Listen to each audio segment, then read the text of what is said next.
From the headquarters of Telesur English in Quito, Ecuador, I'm Carla González, and this is From the South.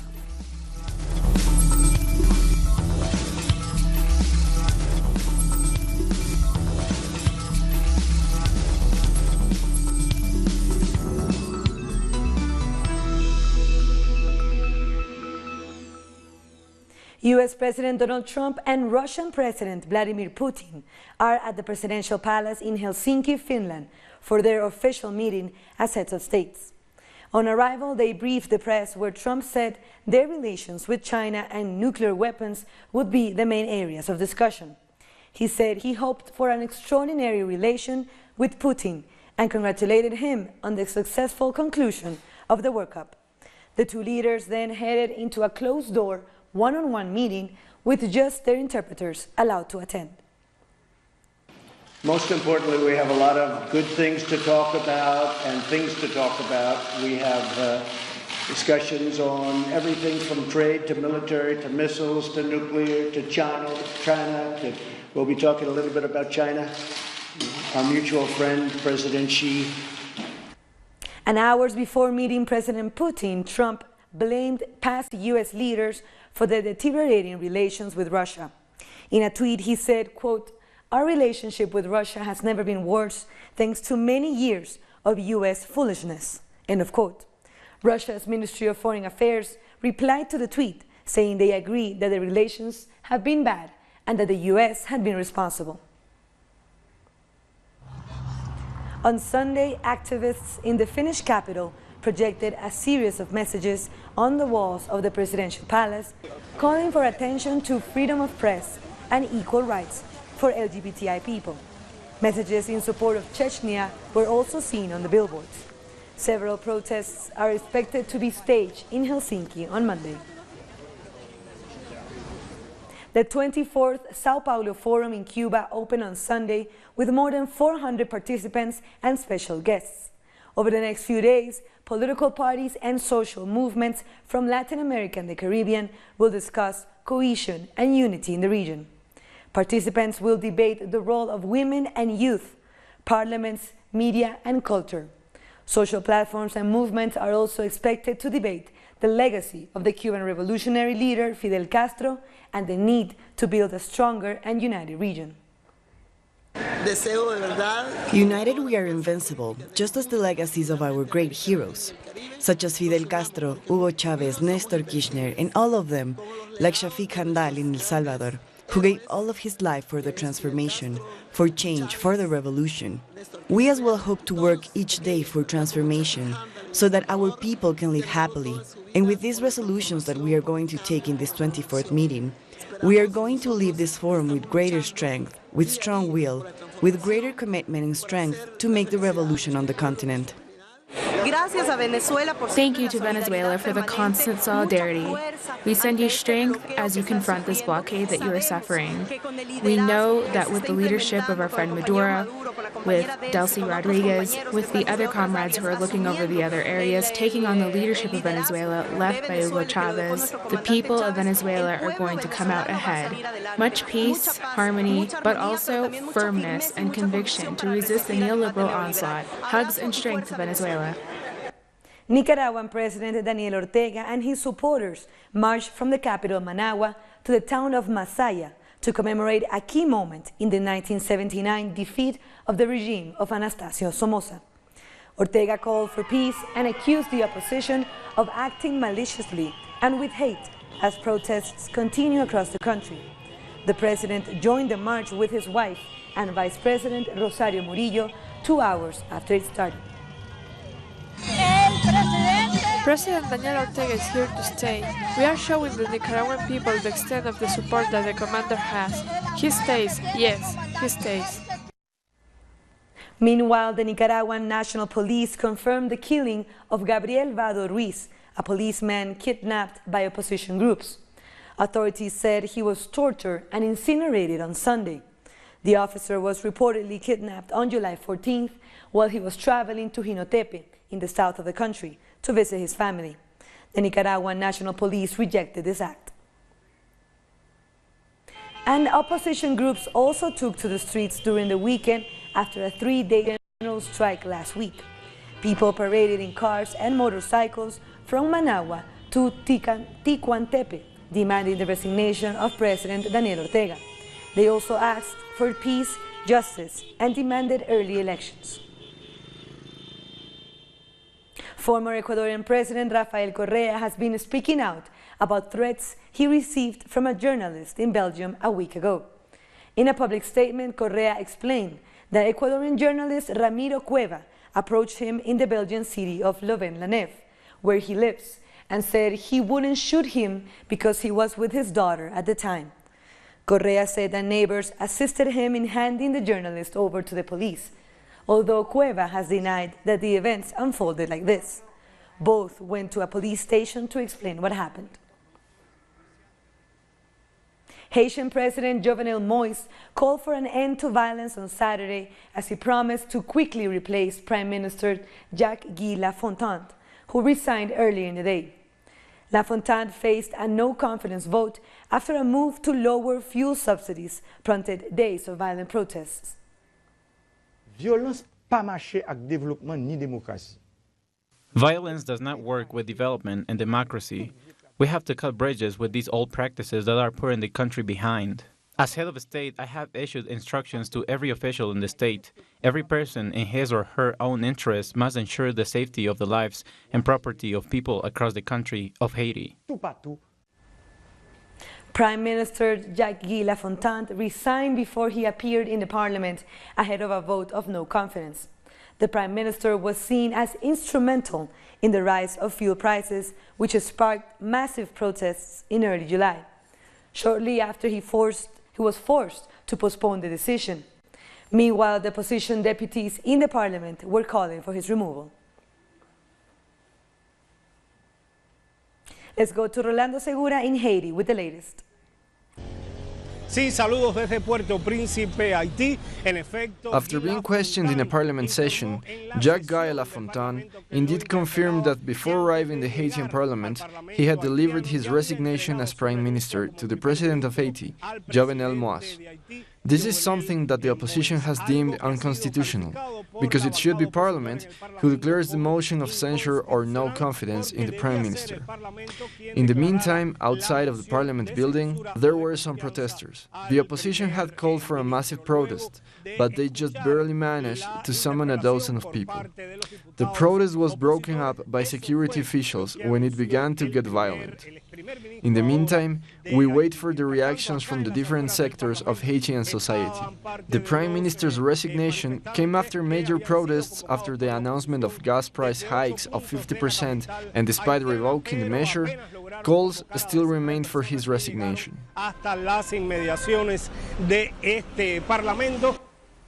We'll take one short break and join us after a video from our multimedia team.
Welcome back. Foreign ministers from the European Union and the Community of Latin American and Caribbean States, or CELAC, are meeting later on Monday to discuss trade and multilateralism. The Paris Agreement on climate change, the revision of the Global Drug Policy of 2019, and the Global Compact on migration are the main topics on the agenda. The two-day summit is chaired by the head of the European diplomacy, Federica Mogherini, and El Salvador's acting foreign minister, Carlos Castañeda, as CELAC president. A former colonel of the Chilean army during the dictatorship of Augusto Pinochet has been arrested in Argentina. Sergio Francisco Jara Arancibia is accused of a number of murders committed in 1973. He was among the most wanted fugitives in Chile. The former colonel, captured in the Argentinian city of Mar del Plata, will be extradited to Chile to face justice. Jara Arancibia escaped Chile after the Supreme Court sentenced him to prison for the murder of a doctor and a public official, both linked to the opposition during Pinochet's dictatorship. Still in Argentina, pro- and anti-abortion groups are lobbying over the bill on safe and legal abortion just a week ahead of the Senate's vote. At the head of the campaign for legal, safe, and free abortion are feminist groups with women from different generations. Against the legislation of abortion and pro-life groups headed by the Catholic Church, who still hold great influence in the South American country. On June 14th, the lower house passed a historic bill on abortion rights that now has to be ratified by the Senate. I think that the Catholic Church and its political and economic acolytes are worried, and that's why lately they've been attacking us so furiously. The National Campaign for Legal, Safe, and Free Abortion, when it came out in 2005 to the national arena, we said at the time that abortion was a matter of human rights, a matter of social justice, and a matter of public health. In Costa Rica, a march took place this Sunday in capital city San Jose in support of the traditional family. Thousands of Costa Ricans from different religious groups marched along with political representatives and former presidential candidate evangelist Fabricio Alvarado. Demonstrators said they will defend, quote, traditional values and said they reject LGBTI and pro-abortion rights. We are here representing the divine values, the moral that human beings must have, knowing that a world of peace can only be established through families that live together and that live in fidelity between husband and wife.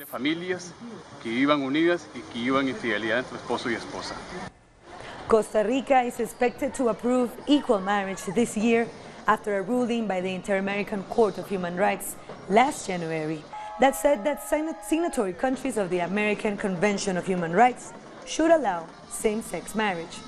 The Costa Rican government committed to approve it despite the strong Catholic influence in the country. In Guatemala, some electricity users are getting financial shocks every month as they discover that they are being charged for public lighting that is non-existent in their neighborhoods. Residents living in the municipality of Chisec, Alta Verapaz, are required by law to pay monthly public lighting service bills. And yet, no such service exists in their communities. They're charging for public lighting, but we don't have it in our communities since a few years ago when they installed the electrical power and Enerhuate began to steal from all Guatemalan citizens. It is a fixed rate that Enerhuate includes in their monthly electrical bills. The amount varies from $4 to $9, which exceeds the price of electrical consumption. We have found that 60% of the bill is for public lighting, but this does not exist. Enerhuate is the largest private electric distributor in Guatemala. Its speaker, Minora Mesita, claimed over the phone that the company doesn't keep any money charged for public lighting. It comes in the bills to facilitate the charge of this service. It is a completely free service that Enerhuate gives to the municipalities. According to people affected by this policy, charging for a non-existent service is a crime. They are surprised because the public ministry refuses to receive any complaints relating to this case. According to our criminal code, the fact that they said it is a crime is not something that is given much thought. That is that you cannot consider this conduct to be a crime, so it is not our job. While in Congress, a bill presented which increases penalties against persons and communities who, according to this initiative, steal electric power. The International Monetary Fund, or IMF, has concluded a 10-day visit to Barbados to draw up preliminary findings after Prime Minister Mia Mottley announced the country needed to turn to them to restore the ailing economy. The IMF delegation, led by Bert van Zelm, was in Bridgetown to meet with authorities. In a press statement, Van Zelm reaffirmed that debt restructuring will be critical to securing macroeconomic stability. Mia Mottley took to Twitter to thank the delegation and praised the trip. Venezuela is pushing to turn cacao cultivation into a strategic industry for the country, though the implementation of a socialist form of cacao production is the key. We are following the cocoa route next to the crops that some say belong to the family of Simón Bolívar. Just as dawn breaks, Carlos picks his harvest. We sell them to the corporations, but also to the private sector. But mostly to the corporations. They pay a better price. But the day is long. They select the best seeds for the next season's crop. Thanks to the revolution, Midelis studied agricultural production and now is working with the Social Corporation of Cocoa. She emphasizes the importance of economic training. In the not-so-distant future, we want to make a living of this. It is something we want to work on. It's something that Hugo Chavez also said we should do, to take advantage of what we have at our disposal. The cocoa of the Acevedo Social Corporation is cultivated for national consumption and for export. Today, Venezuela exports 48% of its crops to Germany, Switzerland, Holland, and Japan. The cocoa of Barlovento is in great demand due to its fine aroma. It's the best cocoa in the world. 52% is for national consumption. This is the fifth Venezuela cocoa store to open in 2018. Chocolatier Julio Ledesma is in charge of the magic, turning the grain into delicious chocolates. We are promoting the socialist plan of cocoa cultivation in Venezuela. Since 2016, we started with 14,000 tons of national production, which increased to 28,000 tons. This is exclusively due to caring for the Venezuelan producer, thanks to the public policies the state has. Now, not only have cocoa seed exports been boosted, but also butter, liquor, and cocoa powder. The president of the Socialist Corporation assures the nation will close this year with 41,000 tons. They say, here is where the real cocoa route ends, in Venezuela. The cocoa is the most exquisite for its flavor and taste. Ecuador is competing for a place in the Guinness World Records by making a gigantic pyramid with locally sourced roses. In the Andean town of Tambacundo, 500,000 colorful roses are being used to form the structure. Next Saturday, the Guinness judges will assess the floral pyramid to see if it qualifies for the title.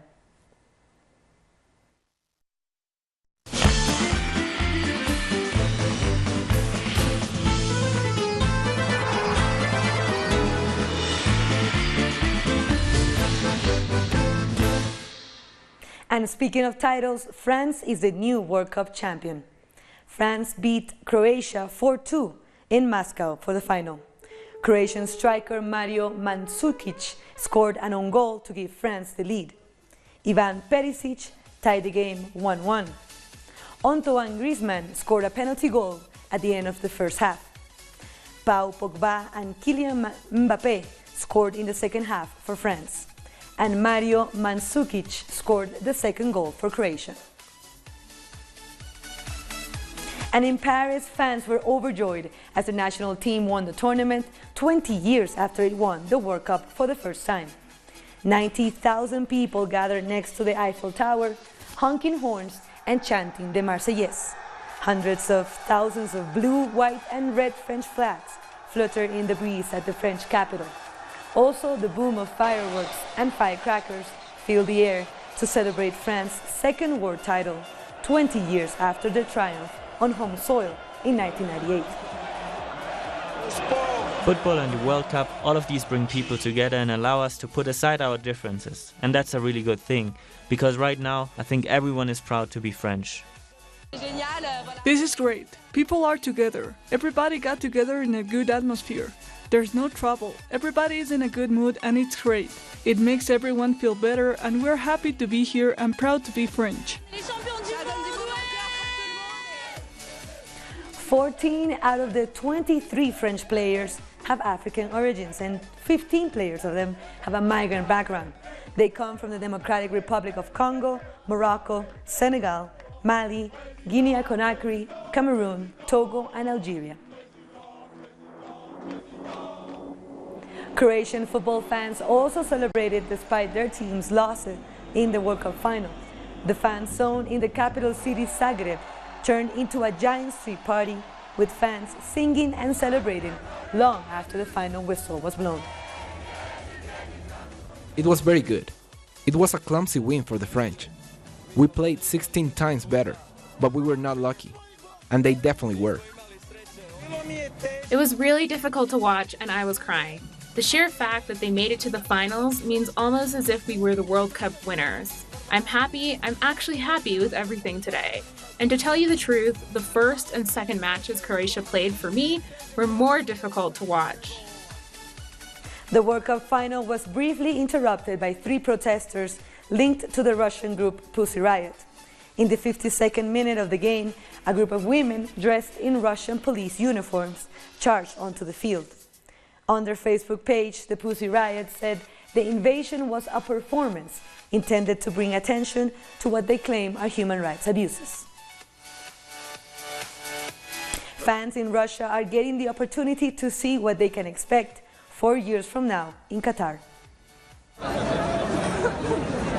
Interactive installations will feature a look into some of Qatar, showcasing the country as a prime cultural and sporting destination. These digital portals, or screens, are meant to connect cultures and communities and have been placed across Doha, St. Petersburg, and Moscow, and are allowing fans to interact between cities through live broadcasts. The characteristics of the country are interesting, as we know it's a desert and very hot. That's why the dates for the upcoming World Cup have changed. Now it's going to be in December. That's all we know about the host country. I like because it is bridge to another people in our country, in other places, and the other countries. The pop-up event was organized by what's called the Supreme Committee for Delivery and Legacy, which is tasked with organizing the 2022 FIFA World Cup in Qatar. And for many reasons, there's been a lot of stigma and negative criticisms attached to the host countries of the 2018 and 2022 World Cups. I think everybody here who come to Russia and Qatar, I think, face a lot of criticism and skeptical in media when it comes, to hosting the World Cup. But I mean, coming here, I think the whole perception have been changed from people when they experience. So we're hoping, actually, in Qatar, we'll be also organizing a successful tournament. They're also telling people, don't be surprised by what you experience when you enter a new country as a foreigner. But of course, all are welcome. Everybody's welcome to Qatar. It's up to people, to their preferences. But everybody's welcome. But what we're gonna ask from the people is just to, respect the local. We're a conservative society, just to respect the local tradition and culture. The live broadcasts through the portal are bridging football fans from Russian cities to cities in Qatar for brief but friendly and rare exchanges on the final day of this thrilling 2018 Russia World Cup. We'll take one last short break, but we'll be back after a video from a multimedia team.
Thanks for joining us again. China and the European Union have been discussing free trade and the economy at their annual summit in Beijing. Trade tensions with the United States was one of the main topics. The European Council President Donald Tusk said that China, the United States, and other countries had a duty not to start trade wars. China also stressed the need to uphold free trade and multilateralism after more threats from Trump to impose tariffs on up to $500 billion worth of Chinese goods. It is a common duty of Europe and China, America and Russia, not to destroy this order, but to improve it. Not to start trade wars, which turned into hot conflicts so often in our history, but to bravely and responsibly reform the rules-based international order. And with that, we come to the end of this news brief. But there's another stories, as you know, you can find on our website, telesurtv.net/English. And you can also join us on social media on Facebook, Twitter, and Instagram. For Telesur English, I'm Carla Gonzalez. Thank you for watching.